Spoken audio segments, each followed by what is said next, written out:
பிரசவத்துக்கு இலவசம் என்றுதான் ஆட்டோக்களில் பின்னால் எழுதியிருப்பதை பார்த்திருப்போம்.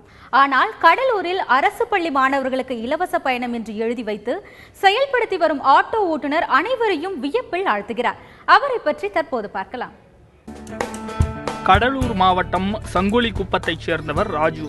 பட்டப்படிப்பு வரை படித்துள்ள இவர் ஆரம்பத்தில் வேலை கிடைக்காததால் ஆட்டோ ஓட்டும் வேலைக்கு சென்றார். பின்னாட்களில் அதுவே அவரது முழுநேர தொழிலாகிவிட்டது.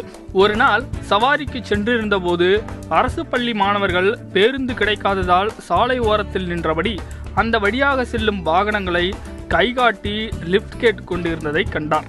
எந்த வாகனமும் நிற்காமல் செல்ல மதிய வேளையில் கொளுத்தும் வெயிலில் காலில் செருப்பு கூட இன்றி நிற்பதை கண்ட அவர் அம்மாணவர்களை தனது ஆட்டோவில் இலவசமாக அழைத்துச் சென்றார். அன்று முதல் ஏழ்மை நிலையிலுள்ள கிராமத்து மாணவர்களை இலவசமாக பள்ளிக்கு அழைத்துச் செல்ல முடிவெடுத்து கடந்த ஓராண்டாக அதனை செயல்படுத்தி வருகிறார். அதுவும் இவரது சொந்த ஆட்டோ அல்ல, வாடகைக்கு எடுத்து ஓட்டி வருகிறார். குறிப்பிட்ட தூரம் வரைக்கும் ஏற்றிட்டு இருக்கேன். ஏன்னா வாடகை ஆட்டோன்றதுனால ரொம்ப தூரம் போய் ஏற்ற முடியாது.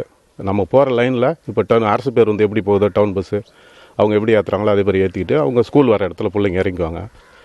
இது நான் 3-4 வருஷமாக செய்துக்கிட்டு இருக்குங்க. முன்னாடி ஸ்டிக்கர் ஒட்டாமல் செய்தேன். அப்போ பிள்ளைங்க ஏறதுக்கு தயங்கினாங்க, சரி காசு கேட்பாங்க அந்த மாதிரி சொல்லிட்டு. அதுக்கப்புறம் அப்துல் கலாம் ஐயா அவங்களுடைய ஃபோட்டோவை போட்டு இப்போ அரசு பள்ளி மாணவர்களுக்கு மட்டும் கட்டணம் இல்லாமல் ஏற்றிக்கிட்டு இருக்கிறேன். இது எனக்கு எப்படி இந்த மாதிரி செய்யணும் அப்படின்னு தோணுச்சுன்னு கேட்டிங்கன்னா, இப்போ நாங்கள் ஓட்டியிலேருந்து என்டிக்கு போயிட்டு எம்டியாக காலியாக வருவோம். காலியாக வரும்போது கவர்மெண்ட் ஸ்கூல் பிள்ளைங்க நின்றுக்கிட்டு இருப்பாங்க. அப்போ அவங்க ஏற்றினா 5 ரூபா டிக்கெட்டுங்க அவங்களுக்கு. நான் என்ன பண்ணேன்னு கேட்டிங்கன்னா, சரி சும்மா தானே போகிறோம், பிள்ளைங்களை ஏற்றலாம்னு சொல்லிட்டு ஏற்றினது. அரசு பள்ளிகளில் படிக்கும் மாணவ மாணவிகளின் பெற்றோர்கள் படும் கஷ்டத்தை தானும் அனுபவித்திருப்பதாகவும், அதனால் எந்த பக்கம் சவாரி சென்றாலும் வழியில் மாணவர்களை பார்த்தால் அவர்களை தனது ஆட்டோவில் ஏற்றிக்கொண்டு செல்வதாகவும் தெரிவிக்கிறார். அப்போ ஒவ்வொரு பஸ் ஸ்டாப்லையும் பார்த்தீங்கன்னா இந்த பீக் ஹவரில் அவங்க நகர பேருந்தில் தான் போய் ஆகணும். அரசு பேருந்து அந்த டவுன் பஸ்ஸில் தான் போய் ஆக வேண்டிய கட்டாயம். ஏன்னா பாஸ் வச்சுருக்காங்க, இலவச பாஸ், கட்டணம் இல்லாத பாஸ். பஸ்ஸில் ஏற முடியாது. வெகு தூரத்துலேருந்து வர டவுன் பஸ்ஸில் அங்கேயே ஃபுல்லாகிடும். ஒரு 2-3 ஸ்டேஜ்லேயே அந்த டைமில் ஆஃபீஸ் போகிறவங்க, ஸ்கூலுக்கு போகிறவங்க எல்லாம் அங்கேயே ஃபுல்லாகி போயிடும்.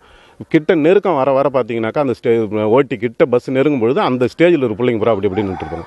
நம்ம ஆட்டோவில் எவ்வளோ பேர் ஏற்ற முடியுதோ பாதுகாப்போட, ஏன்னா நிறைய பேர் ஏற்ற முடியாது, ஏற்றிட்டு அதுக்கப்புறம் கொண்டு ஸ்கூலுக்கிட்ட விட்டு. ஒருவேளை சவாரியே இல்லை என்றாலும் பள்ளி தொடங்கும் நேரம் முடியும் நேரம் பார்த்து ஆட்டோவை எடுத்துச் சென்று வழக்கம் போல் தனது பணியை செய்கிறார். இலவச சவாரியின் காரணமாக வருவாய் இழப்பு ஏற்படுகின்ற போதிலும் குடும்பத்தில் உள்ளவர்கள் ஒத்துழைப்பதால் மனநிறைவுடன் தன்னால் இந்த உதவியை தொடர்ந்து செய்ய முடிவதாகவும் தெரிவிக்கிறார். சிதம்பரம் டு கடலூர் லைனில் சங்குளத்துலேருந்து கடலூர் 13 கிலோமீட்டருங்க. அந்த லைனில் எப்பயுமே இந்த ஃபங்க்ஷன் டைம்லாம் பசங்க ரொம்ப கூட்டமாக இருக்கும், பஸ்ஸில் ஏற முடியாதுங்க. ஒரு சில டைமில் அந்த கவர்மெண்ட் பசங்களாம் திரும்பி வீட்டுக்கெல்லாம் வந்துடுவாங்க. அதை இவர் எடுத்துகிட்டு போய் பசங்களை விட்டு வருவாருங்க. இது ஒரு 3 வருஷமாக பண்ணிகிட்ருக்காருங்க. இந்த ஸ்டிக்கர் ஒட்டி ஒரு 1 இயராக பண்ணிகிட்ருக்காருங்க. இது எனக்கு 2 பசங்க, 2 கவர்மெண்ட் ஸ்கூலில் தான் படிக்க வைக்கிறோம் நாங்கள். என் பசங்க 2 பேர் கவர்மெண்ட் ஸ்கூலில் தான் ஃப்ரீ பாஸில் தான் போயிட்டுருக்காங்க. இது ஒரு நல்ல சோஷியல் சர்வீஸ் தான் நினைக்கிறேங்க. இதில் நிறைய அந்த கூட வேலை இருக்கிற ஆட்டோக்காரெலாம் ரொம்ப ஒரு பொறாமையாக, இவர் எத்தனை நாள் இதெல்லாம் செய்கிறார் பார்க்கலாம் அப்படின்ற மாதிரிலாம் நிறைய பேர் பேசிகிட்டு இருக்காங்க.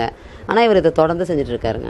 அந்த ஆட்டோக்கார் ரொம்ப நாளாக பசங்களை சும்மா கம்மியாக இருக்க காசே வாங்காமல் பள்ளி பசங்களுக்காக ஸ்கூலுக்கு ஏற்றின்னு போகிற நான் பார்த்து தான் இருக்கிறேன்.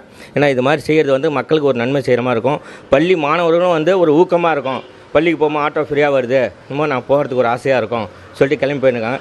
இதே மாதிரி இருக்கிற ஆட்டோக்காரங்களும் இது மாதிரி செஞ்சாக்கா நம்ம நாடு இன்னும் நல்ல ஒரு இது வரும். பள்ளிக்கு போகாத பிள்ளைங்க கூட ஆட்டோவில் போகிறோன்னு சொல்லிட்டு ஃப்ரீயாக போகக்கூடிய ஒரு ஆசை வரும். அதிகமாக கட்டணம் வசூலிப்பார்கள், அடாவடியாக நடந்து கொள்வார்கள் என்ற ஆட்டோ ஓட்டுநர்கள் மீதான பொதுவான பிம்பத்தை பொய்யாக்கும் வகையில் பள்ளி மாணவ மாணவிகளுக்கு இலவச பயணத்தை அளித்து உதவும் ஆட்டோ ஓட்டுநர் ராஜுவின் பணி பாராட்டத்தக்கது.